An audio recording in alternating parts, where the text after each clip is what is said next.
I first met him in the early 80s in a Chinatown of urban Java. He didn't want his real name or address revealed, so we called him DJ for Dynamo Jack. He was only a healer, he said, but he did direct a powerful energy generated from his own body into his patients. Sometimes he used the needles, sometimes just his hands. He called the energy Qi, and it was so strong that he usually needed a grounder to hold his patients' feet. For years we followed him around Java on his healing rounds, pleading to be allowed to film him, but he always refused, saying his powers resulted from a type of meditation with an ancient tradition of secrecy.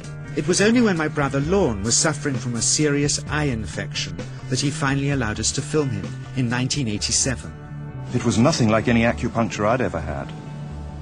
I was getting really powerful electric shocks and couldn't control my movements at all. Yin yang, positive and negative, you know. And my positive from here and my negative from here. And we meet together, this can get like electricity.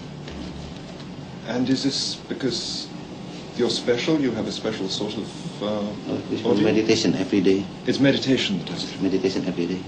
Like you can touch me, like this. It's nothing, okay? It's my burn. Just like this. For our sound recordist, it was also a shocker.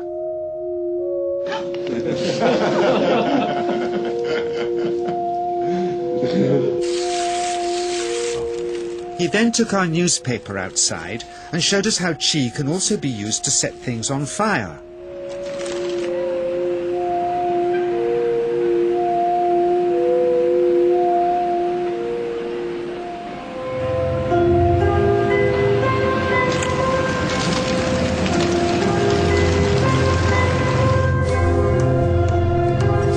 When he heard we'd shown this footage in public, he was very upset and refused all our future efforts to contact him again.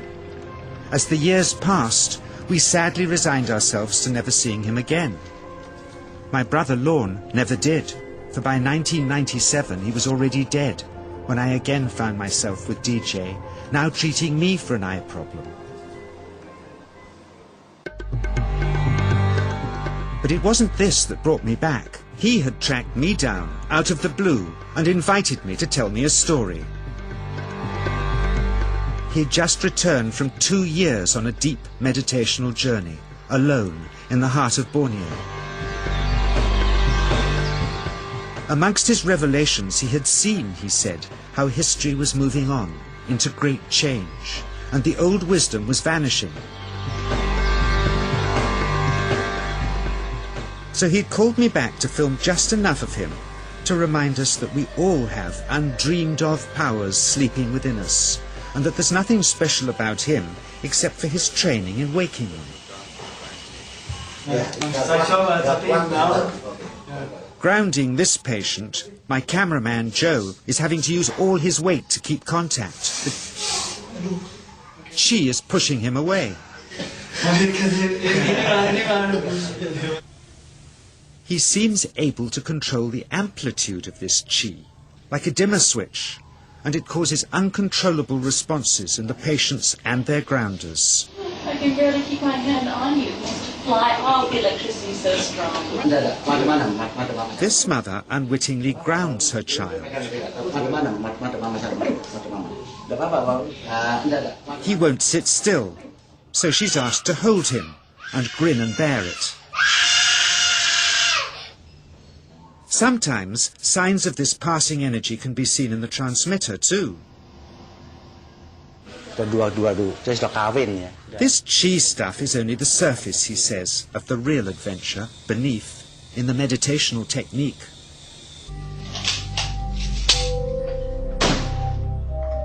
Projecting Qi from the palm of the hand can also be used to resist rifle pellets, he says.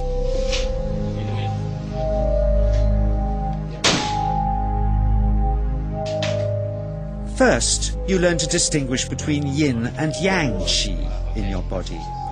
Then how to pool it in your navel chakra. Then how to project it, he says.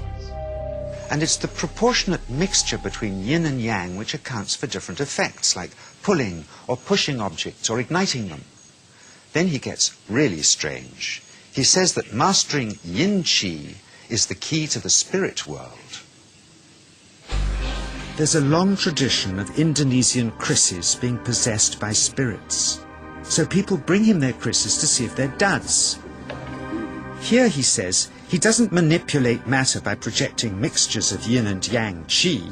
He merely creates a field of yin energy in which, he says, if there's a spirit, it can manifest itself.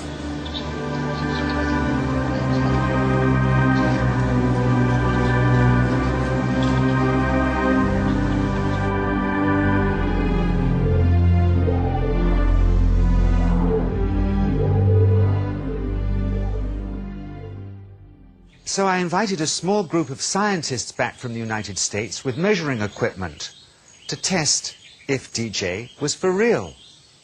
And if so, where might this energy belong on the electromagnetic spectrum? Catherine Cook, CEO of the Mind Science Foundation in Texas. Dr. Roger Nilsson, a Swedish medic and international racing sailor. Dr. Greg Simpson, a physicist from New York's Albert Einstein University, and Andreas Polak, one of DJ's Australian students. The visitors are confident they'll uncover him as a fraud in no time. Greg is the first guinea pig, and he's uncomfortable about showing that he can feel anything at all. Dr. Roger doesn't know what to expect.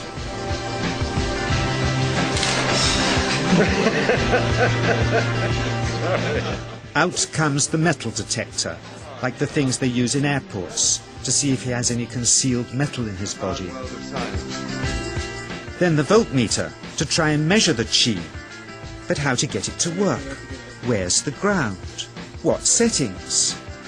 DJ suggests that as his negative is his perineum, and his positive is his navel chakra, perhaps that's where the electrode should be attached. He doesn't stand on his dignity. He's eager to help, but still no readings. They're getting shocks off his arm, and now they're on the right settings, but the needle still isn't moving. DJ says it isn't electricity, it's qi. It's 1, 2, up, I feel it in my whole body. I feel it at 3, 0.3, I feel it in my legs. Shit. But suspecting there's some tricky setup on his premises they can't find, they insist we all go to a randomly chosen hotel room several miles away to see if he can light a light bulb with his fingers. It doesn't ground on the wall. So Greg holds and grounds one wire, while DJ pumps qi through the other. The bulbs are LEDs, light-emitting diodes, which ignite in different colours according to the intensity of current. Yes. On, off, on. Brilliant. Oh, you're blinking. Things were going well. DJ was enjoying it too, until he invited us all out to lunch at his local, where he tried to push a chopstick through the table. He couldn't get it through the formica surface, so he came up through an inch of wood from underneath.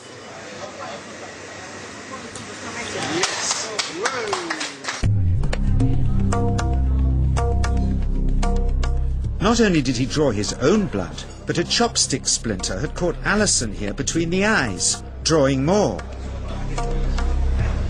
The incident was laughed off apologetically, but next morning he was a different man, drawn and upset.